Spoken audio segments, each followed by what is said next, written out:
गणेश चतुर्थी व्रत कथा। संकष्टी गणेश चतुर्थी व्रत कथा।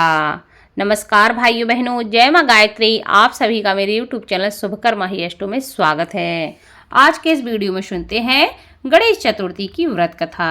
आप सभी से विनम्र निवेदन है, अगर आप मेरे चैनल पर पहली बार आए हैं तो प्लीज वीडियो को लाइक, चैनल को सब्सक्राइब और वीडियो को ज्यादा से ज्यादा शेयर अवश्य करें, ताकि आपके साथ साथ आपके अपने भी इस कथा का लाभ ले सकें और भगवान गणेश की कृपा आपके साथ, आपके घर परिवार पर हमेशा बनी रहे। भगवान गणेश की कथा को श्रवण करने मात्र से समस्त प्रकार के संकट समाप्त होते हैं और सभी प्रकार की मनोकामनाएं पूरी होती हैं। पार्वती जी ने पूछा कि हे गणेश जी, चैत्र कृष्ण चतुर्थी को गणेश जी की पूजा कैसे करनी चाहिए? इस दिन भोजन में क्या ग्रहण करना चाहिए? चैत्र मास के गणपति देवता का क्या नाम है? उनके पूजन आदि का क्या विधान है? सो मुझे आप बताइए। गणेश जी ने कहा कि हे महादेवी, चैत्र कृष्ण चतुर्थी के दिन विकट नामक गणेश जी की पूजा करनी चाहिए। दिन भर व्रत रखकर रात्रि में षोडोपचार से पूजन करना चाहिए। ब्राह्मणों को भोजन के बाद व्रती को स्वयं भी भोजन करना चाहिए। इस दिन पंचगव्य गौ का गोबर, मूत्र, दूध, दही, घी पान करके रहना चाहिए। यह व्रत संकट नाशक है। इस दिन शुद्ध घी के साथ बिजौरे नींबू का हवन करने से बांझ स्त्रियां भी पुत्रवती हो जाती हैं। हे शैलपुत्री, इसका इतिहास बहुत विचित्र है। मैं उसे तुमसे कह रहा हूँ, सो उसको श्रवण करो। इसके श्रवण मात्र से ही मनुष्य को सिद्धि मिलती है। प्राचीन काल में सतयुग में मकरध्वज नामक एक राजा हुए। वे प्रजा पालन के प्रेमी थे। उनके राज्य में कोई भी निर्धन नहीं था। चारों वर्ण ब्राह्मण, क्षत्रिय, वैश्य, शूद्र अपने अपने धर्मों का पालन करते थे। प्रजाओं को चोर डाकू आदि का भय नहीं था। राजा प्रजा सब स्वस्थ रहते थे। सभी लोग उदार, सुंदर, बुद्धिमान, दानी और धार्मिक थे। इतना सुंदर राज्य शासन होते हुए भी राजा को पुत्र की प्राप्ति नहीं हुई। तत्पश्चात महर्षि याज्ञवल्क्य की कृपा से उन्होंने कालांतर में एक पुत्र की प्राप्ति हुई। राजा राज्य का भार अपने मंत्री धर्मपाल पर सौंपकर विविध प्रकार के खेल खिलौने से अपने राजकुमार का पालन पोषण करने लगे। राज्य शासन हाथ में आ जाने के कारण मंत्री धर्मपाल धन धान्य द्वारा समृद्ध हो गया। मंत्री महोदय को एक से बढ़कर एक 5 पुत्र हुए। मंत्री पुत्रों का धूमधाम के साथ विवाह हुआ और वे सब धन का उपभोग करने लगे। मंत्री के सबसे छोटे लड़के की बहू अत्यंत ही धर्मपरायणी थी। चैत्र कृष्ण चतुर्थी आने पर उसने भक्ति पूर्वक गणेश जी की पूजा की। उसका पूजन और व्रत देखकर उसकी सास उससे कहने लगी, अरे तू ये क्या तंत्र मंत्र द्वारा मेरे पुत्र को बस में करने का उपाय कर रही है?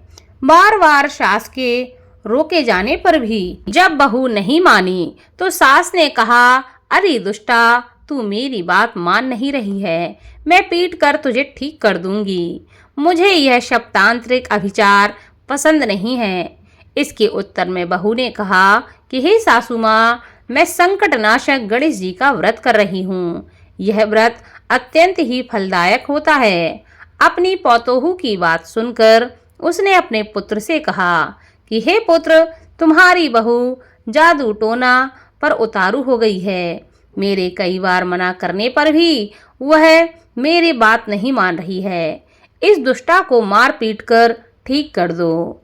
मैं गणेश को नहीं जानती कि यह गणेश कौन है और इनका व्रत कैसे होता है। हम लोग तो राजकुल के मनुष्य हैं, फिर हम लोगों को किस विपत्ति को ये नष्ट करेंगे। माता की प्रेरणा से अपने बहू को उसके बेटे ने मारा पीटा। इतनी पीड़ा सहकर भी उसने व्रत किया। पूजा के बाद वह गणेश जी का स्मरण करती हुई उनसे प्रार्थना करने लगी कि हे गणेश जी, हे जगतपति, आप हमारे सास ससुर को किसी प्रकार का कष्ट दीजिए हे गणेश्वर, जिससे उनके मन में आपके प्रति भक्ति भाव जागृत हो जाए। भगवान गणेश ने सब देखते ही देखते राजकुमार का अपहरण करके मंत्री धर्मपाल के महल में छिपाकर रख दिया। बाद में उसके वस्त्र आभूषण आदि उतारकर राजमहल में फेंक दिए और वहां से स्वयं अंतर ध्यान हो गए। इधर राजा ने अपने पुत्र को शीघ्रता से पुकारा, परंतु उसे कोई भी प्रत्युत्तर न मिला। फिर उन्होंने मंत्री के महल में जाकर पूछा कि मेरा राजकुमार कहाँ चला गया। महल में उसके सभी वस्त्राभूषण तो हैं, लेकिन राजकुमार कहाँ चला गया? किसने ऐसा निंदनीय कार्य किया है? हाय, मेरा राजकुमार कहाँ गया?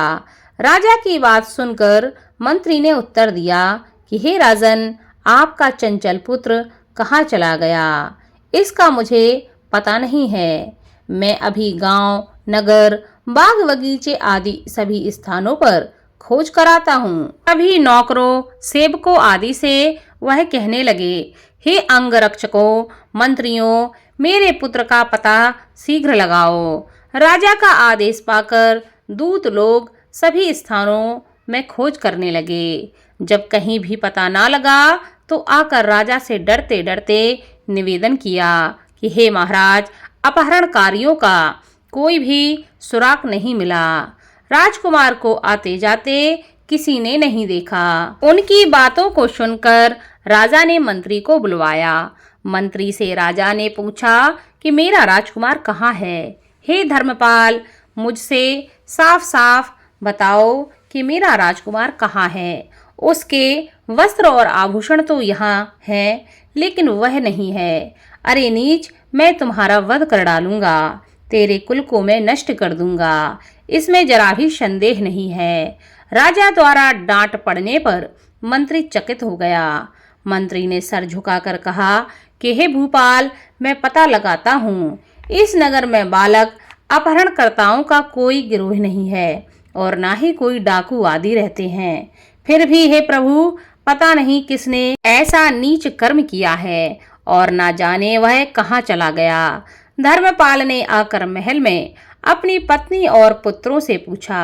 अपनी सभी बहुओं को बुलाकर भी उसने पूछा कि यह कर्म किसने किया है। यदि राजकुमार का पता नहीं लगा तो राजा मुझ अभागे के वंश का विनाश कर देंगे। ससुर की बात सुनकर छोटी बहू ने कहा कि हे दादाजी, आप इतने चिंतित क्यों हो रहे हैं? आप पर गणेश जी का कोप हुआ है, इसलिए आप गणेश जी की आराधना कीजिए। राजा से लेकर नगर के समस्त स्त्री पुरुष, बालक, वृद्ध संकट नाशक चतुर्थी का व्रत विधि पूर्वक करें तो गणेश जी की कृपा से राजकुमार अवश्य मिल जाएंगे। मेरा वचन कभी मिथ्या नहीं होगा। छोटी बहू की बात सुनकर ससुर ने हाथ जोड़कर कहा कि हे बहू, तुम धन्य हो, तुम मेरा और मेरे कुल का उद्धार कर दोगी। गणेश जी की पूजा कैसे की जाती है? हे सुलक्षणी, मुझे बताओ। मैं मंद बुद्धि होने के कारण व्रत के महात्म्य को नहीं जानता हूँ। हे कल्याणी, हम लोगों से जो भी अपराध हुआ हो उसे क्षमा कर दो और राजकुमार का पता लगा दो।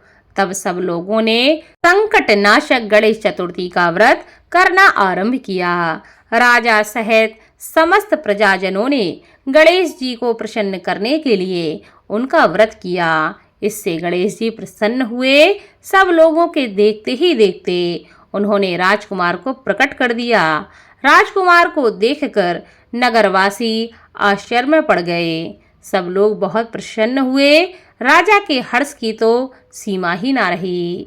राजा कह उठे, गणेश जी धन्य हैं और साथ ही साथ मंत्री की कल्याणी पौतु हुई धन्य है, जिसकी कृपा से मेरा पुत्र यमराज के यहाँ जाकर भी लौट आया। अतः सब लोग इस संतानदायक व्रत को निरंतर विधि पूर्वक करते रहें। श्री कृष्ण जी ने कहा कि हे राजा युधिष्ठिर, त्रिलोक में इससे बढ़कर कोई भी दूसरा व्रत नहीं है। हे युधिष्ठिर, आप भी अपने लिए कलेशों को दूर करने के लिए इस व्रत को अवश्य कीजिए। श्री कृष्ण जी के मुख से इस कथा को विस्तार पूर्वक सुनकर युधिष्ठिर ने बड़े ही भक्ति भाव से चैत्र कृष्ण चतुर्थी का व्रत किया और गणेश जी की कृपा से अपने खोए हुए राज्य को पुनः प्राप्त किया। बोलो भगवान गणेश की जय।